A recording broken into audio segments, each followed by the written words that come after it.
Welcome to Real Bass Lessons. You're in for a treat today. That's because we're going to jump into a lesson which is going to involve a whole bunch of stuff. It'll probably end up being about a 3 or 4 or 5 part lesson. It's called Learning Your Fingerboard Using the Song Giant Steps.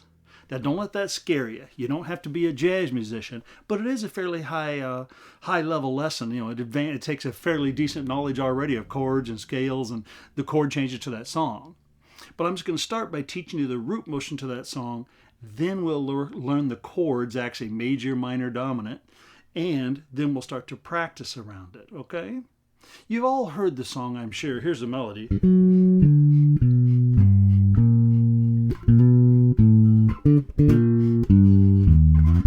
Right?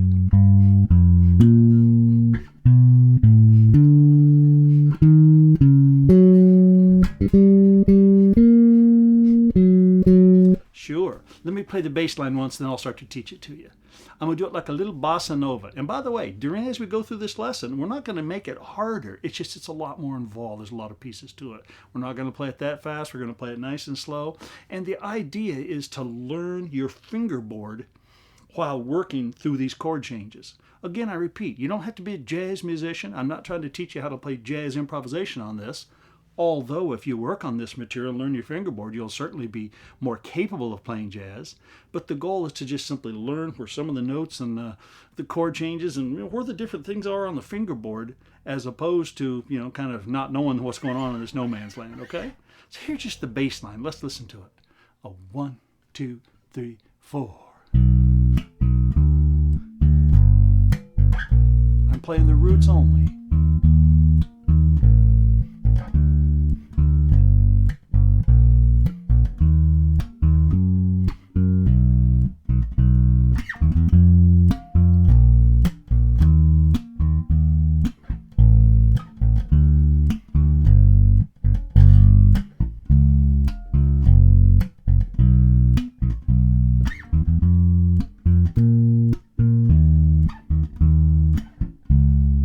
Top of the song, there. There's a whole bunch of things I want to tell you and teach you about this, and it's going to take some time, but we'll just start nice and slow and jump into it, okay? Something I was just thinking about while I was playing that, and I can't remember it now, but I'm sure it'll come up. Let's do it one more time. Same thing, just so you can hear the sound. And don't hesitate, start to play along with me. Okay? Oh, I know what I was going to say. Some people say, Jim, well, can I just get the music? Where's the music? I want you to learn it by ear. I actually get people who watch the videos and say, can you supply the tab? And my response is, no. It's a video. It's an audio. Use your eyes. Use your ears. Use your musical senses. I know many of you who read music, you can put it up. You can play it quicker. You can play it right now. But I want you to learn it in here. I want to teach it to you by ear, and you learn it that way. Yeah, it's going to take longer, but it'll make you a better musician, I promise. This is the way I teach all of my students, by ear. Here we go. Again, the bass line. I'll count a little bit. 1 and 2 and 3 and 4 and 1 and 2 and 3. 1 and 2 and 3 and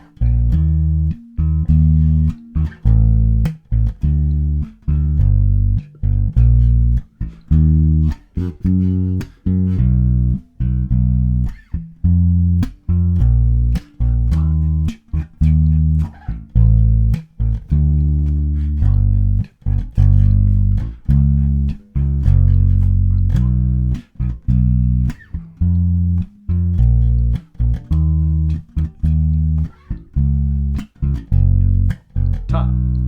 Cool. Now I'm going to spend as much time here as I would if my goal were just to teach you the bass line, the general song. I'm going to do a little bit more on bass line, but I really want to get to part 2, is to where we start playing some little arpeggios, here like so, around those chords. Little patterns like this.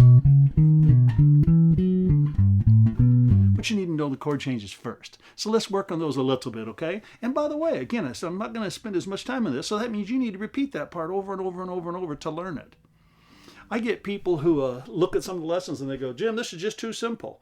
Well, don't do it then. Work on something else. But here's a big one. Some people look at it and say, Jim, I could never do that. Sure you can. If you repeat it enough, I promise. That's all it takes. So I'm going to give you sort of a little formula to think about it, and then your job is just to repeat it over and over. I'll make a little play along, sort of me doing it a couple times, and you can just repeat it with that, okay? So here's the gist. It starts on a B, and we go up a minor third. Then we resolve that. Now what do I mean by resolve? 5, 1. So we go B, up a minor third, we resolve it, go up a minor third, and we resolve that. Again, what's resolve? 5, 1. If you've not worked on any sort of technical jazz type things, go back and look at my, and play along with, my cycle of fourth CDs. That's all about moving up a fourth, which is 5, 1. Let's look at that pattern again. Root, which is B, up a minor third, resolve it, up a minor third, and resolve it. So that's half of the song. We do it a couple more different places, but that's the gist. You play the root, you go up a minor third, resolve that, go up a minor third, resolve that. Again.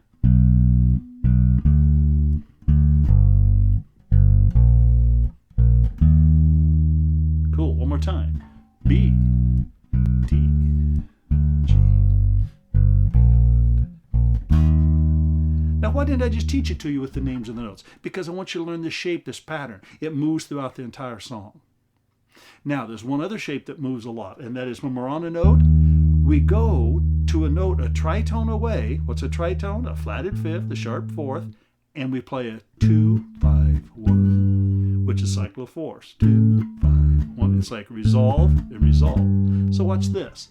Root, up a minor third, resolve it, up a minor third, resolve it, 1, 2, 3. We go tritone away. 2, 5, 1. Now when we get this 1, we do that other pattern. Up a minor third, resolve it, up a minor third, resolve it. Now watch this. Tritone away. 2, 5, 1. We go a tritone away.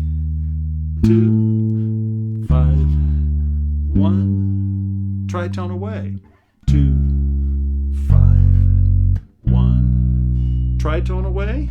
2, 5, 1. Now, the last two measures of the song is a 2, 5 to the original first chord, which is B.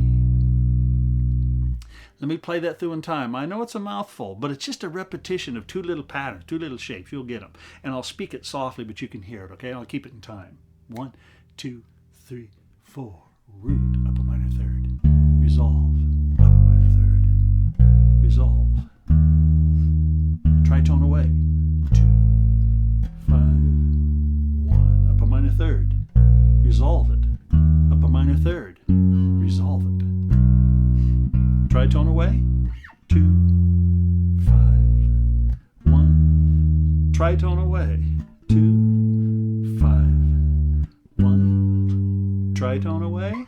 2, 5, 1. Tritone away. 2, 5, 1. 2, 5 to the beginning of the song. Cool. Get your bass out and play along with me. It's all right if you stumble, just play with me. I'll do it a few times. 1, 2, 1, 2, 3, 4.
I thought of something right in there as I was playing this I want to tell you, and that is, I know some of you might already be saying, or even when you saw the title and went, oh God, not giant steps again, I don't want to do that.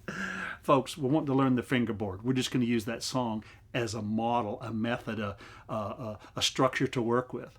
At Berkeley a few years ago, it was in the summer on the bulletin board, there's always bands. We want this musician. I'm looking for a funk guy and looking for a jazz bass player and looking for a singer. There was this poster. It was priceless, and it said, band, looking for a bass player.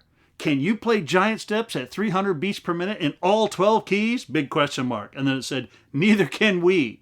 Just looking for a guy who can play solid roots over a traditional rock tune. So I had to laugh like crazy. That's great. See, you don't have to worry about being a jazz musician. But we're going to learn some stuff here that'll make you much more fluent, much more consistent and solid at seeing things on the fingerboard. And that's what it's all about. I've been teaching with this chord progression with this song for years, and it's highly, highly effective. Okay? Let's end this part 1 right now. I'll do that little, I'll go to a little video of me playing this in time, which you can hear it. And then part 2 will be where we start to actually play some of those little melodic shapes I want to teach you and have you play with the song so you can start to master the fingerboard. Right on. Here we go.